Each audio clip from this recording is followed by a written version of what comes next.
जगभरामध्ये अनेक ठिकाणी मंकीपॉक्स या आजाराची साथ मोठ्या प्रमाणात वाढतेय। याबाबत भारतीय लोकांमध्ये भीती आहे। त्या पार्श्वभूमीवरच केंद्रीय आरोग्य मंत्री जे.पी. नड्डा यांनी वरिष्ठ अधिकाऱ्यांची बैठक घेतली। भारतात आतापर्यंत मंकीपॉक्सचं एकही प्रकरण समोर आलेलं नाहीये। मात्र या रोगाचा प्रसार रोखण्यासाठी आणि त्यावर नियंत्रण ठेवण्यासाठी खबरदारीच्या उपाययोजना केल्या जातील, असं आरोग्य मंत्र्यांनी यावेळी सांगितलंय। भायखळ्यातील राणीच्या बागेमध्ये पेंग्विनच्या देखभालीचा खर्च यंदा वाढलाय। गेल्या 6 वर्षांमध्ये या कक्षातील पेंग्विनची संख्या 7 वरून आता 8 वर पोहोचली आहे। पेंग्विनच्या या वाढत्या संख्येबरोबर खर्च सुद्धा वाढलाय। यंदा तब्बल 20 कोटी अंदाजित खर्चाची निविदा ही मागवण्यात आली आहे। ठाण्यातील गडकरी रंगायतांचं सप्टेंबरपासून नूतनीकरणाचं काम सुरू होणार आहे। या कामासाठी ऑगस्टच्या शेवटच्या आठवड्यापासून नाट्यगृह बंद ठेवण्यात येईल, असं सांगण्यात येत आहे।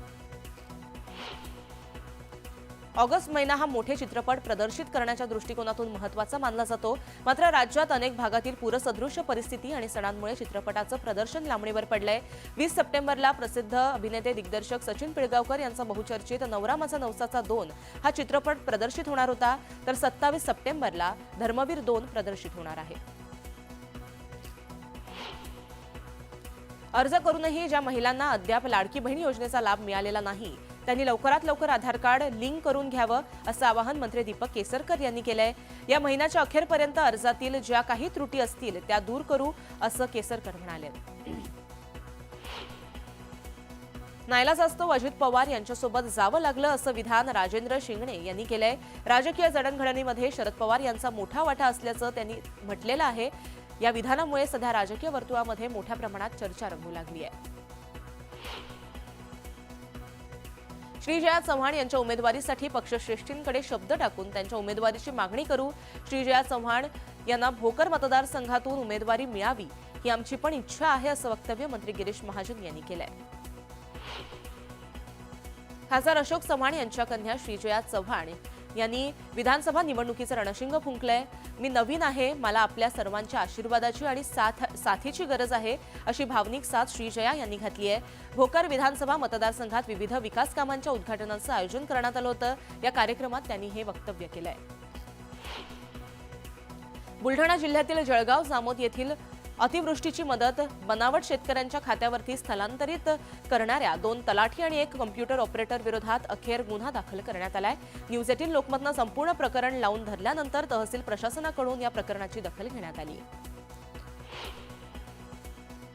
पिंपरी चिंचवडच्या सांगवी परिसरामध्ये काही परप्रांतीय कामगारांनी देशाविरोधी घोषणा दिल्याची घटना घडली आहे। तसंच कामगारांनी बांगलादेशचे राष्ट्रगीत सुद्धा गायल्याची माहिती सांगवी पोलिसांनी दिली आहे। या प्रकरणी 30 ते 40 तरुणांना चौकशीसाठी ताब्यात घेतल्याची माहिती पोलिसांकडून देण्यात आली आहे। धुळे बंदचा फटका एसटी प्रवाशांना बसलाय। एसटी प्रशासनानं बस सेवा सुरू ठेवण्याचा निर्णय घेतला होता, मात्र अचानक एसटी प्रशासनानं निर्णय बदलल्यामुळे एसटी सेवा बंद करण्यात आल्यामुळे प्रवाशांचे प्रचंड हाल होत आहेत। वाशिम शहरातील हिंगोली महामार्गावरील बहुप्रतीक्षित रेल्वे उड्डाणपुलाचं काम अंतिम टप्प्यामध्ये आलं असून लवकरच पूल वाहतुकीसाठी खुला केला जाणार आहे। मागील 5 वर्षापासून उड्डाणपुलाचं काम अत्यंत संथ गतीनं सुरू आहे। दरम्यान या उड्डाणपुलामुळे नागरिकांना वाहतूक कोंडीपासून दिलासा मिळणार आहे।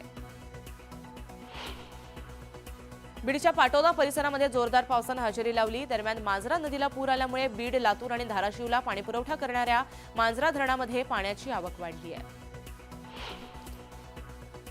वाशिमच्या पांगरी गावाजवळ नाल्याला पूर आल्यामुळे वाहतूक ठप्प झाली आहे। त्यामुळे अमानी पांगरी नवघरे मार्ग बंद झालाय। मात्र तरीही पुराच्या पाण्यातून काही ग्रामस्थ जीवघेणा प्रवास करतायत।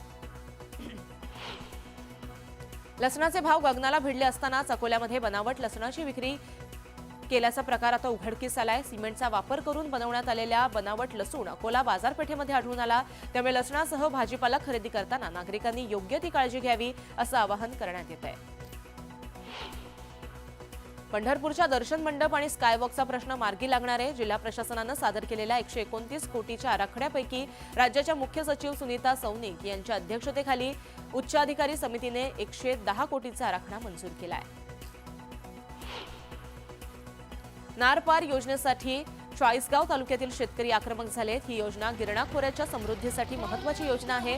मात्र केंद्रीय जलशक्ती मंत्रालयानं हा प्रकल्प नाकारलाय। त्यामुळे चाळीसगाव तालुक्यातील शेतकऱ्यांनी प्रांताधिकारी कार्यालयावर मोर्चा काढला। अकोल्याच्या अकोट तालुक्यातील बोर्डी येथील घोगा नदीला आलेल्या पुरातून बैलगाडी वाहून गेली। या दुर्घटनेमध्ये बैलगाडी हाकणारा धुरकरी बचावला असून दोन्ही बैलांचा बुडून मात्र मृत्यू झालाय। अकोल्यातील गांधीग्राम इथं पूर्णा नदीवरती अस्थि विसर्जनासाठी गेलेला युवक पाण्यामध्ये बुडाला। या दुर्घटनेमध्ये 28 वर्षीय ज्ञानेश्वर इंगळे या युवकाचा मृत्यू झालाय।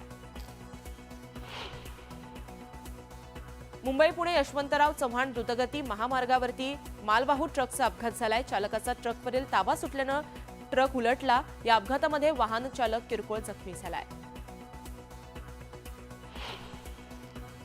बोदवड तालुक्यातील जामठी येथील पशुवैद्यकीय रुग्णालयामध्ये गेल्या 2 वर्षांपासून डॉक्टर उपलब्ध नाहीये। साथीचे आजार सुरू असताना या दवाखान्यामध्ये डॉक्टर नसल्यामुळे जनावरं दगावतायत। त्यामुळे लवकरात लवकर डॉक्टरांची नेमणूक करावी अशी मागणी ग्रामस्थ करतायत। पुण्यात पानशेत धरणातून आज विसर्ग वाढवण्यात येणार आहे। सांडव्यातून 977 क्युसेक्स तर विद्युत गृहनिर्मितीद्वारे 600 क्युसेक्स असा एकूण 1577 क्युसेक्स वेगानं विसर्ग सुरू आहे। त्यामुळे नदीपात्रात उतरू नये असा इशारा पाटबंधारे विभागातर्फे देण्यात आला आहे। कोलकात्यामधील आरजी मेडिकल कॉलेजमधील बलात्कार आणि हत्या प्रकरणात देशभरात डॉक्टरांची निदर्शनं सुरू आहेत। यावेळेस दिल्लीतील आयुर्विज्ञान नगरमधील डॉक्टरांनीही या घटनेचा निषेध नोंदवला आहे। बदलापुरातील एका नामांकित शाळेमध्ये 4 वर्षांच्या 2 विद्यार्थिनींवरती शाळेतच अत्याचार केल्याची दुर्दैवी घटना घडली। या प्रकरणामध्ये अखेर आरोपी अक्षय शिंदेला पोलिसांनी अटक केली आहे। दरम्यान चिमुकलीवर अत्याचार करणाऱ्या आरोपीला आमच्या ताब्यात द्या अशी मागणी करत मनसे कार्यकर्ते आणि राष्ट्रवादीच्या महिला पोलीस ठाण्यामध्ये धडकल्या। चंद्रपुरात लाडकी बहीण योजनेच्या जिल्हास्तरीय अभियानाचा प्रारंभ झाला। या कार्यक्रमामध्ये पालकमंत्री सुधीर मुनगंटीवार आणि किशोर जोरगेवार यांची उपस्थिती होती। जिल्ह्यातील 2,81,000 महिलांना या योजनेचा लाभ मिळणार असून महिलांच्या खात्यामध्ये पैसा जमा व्हायला सुरुवात झाली आहे। अमरावतीमध्ये लाडकी बहीण योजनेचे पैसे महिलांच्या खात्यामध्ये जमा झाले। त्यामुळे अमरावती पोस्ट ऑफिस कार्यालयामध्ये पैसे काढण्यासाठी महिलांची मोठी गर्दी केल्याचं दिसून आलं। 2 महिन्याचे पैसे महिलांच्या खात्यामध्ये जमा झाले आहेत। त्यामुळे महिलांनी मुख्यमंत्री एकनाथ शिंदे यांचे आभार मानले आहेत। कोलकात्यामध्ये महिला डॉक्टरवरील बलात्कार आणि हत्येच्या निषेधार्थ कलाकारांनी आंदोलन केलं। या घटनेतील आरोपीला कठोरात कठोर शिक्षा देण्याची मागणी कलाकारांनी केली। कोलकात्यामधील ज्या आरजी मेडिकल कॉलेजमध्ये बलात्कार आणि हत्येची घटना घडली तिथं काल सीबीआयची टीम दाखल झाली। सीबीआयच्या पथकानं मेडिकल कॉलेजमधील अनेक गोष्टींची तपासणी केली।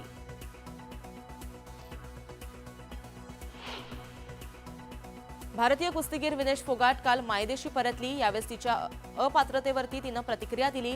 या ऑलिम्पिकमध्ये घडलेला प्रकार खूप त्रासदायक आहे। हे सगळं विसरायला मला वेळ लागेल। मी कुस्ती खेळेन किंवा नाही खेळणार हे मी आता सांगू शकत नाही असं वक्तव्य विनेश फोगाटनं केलंय।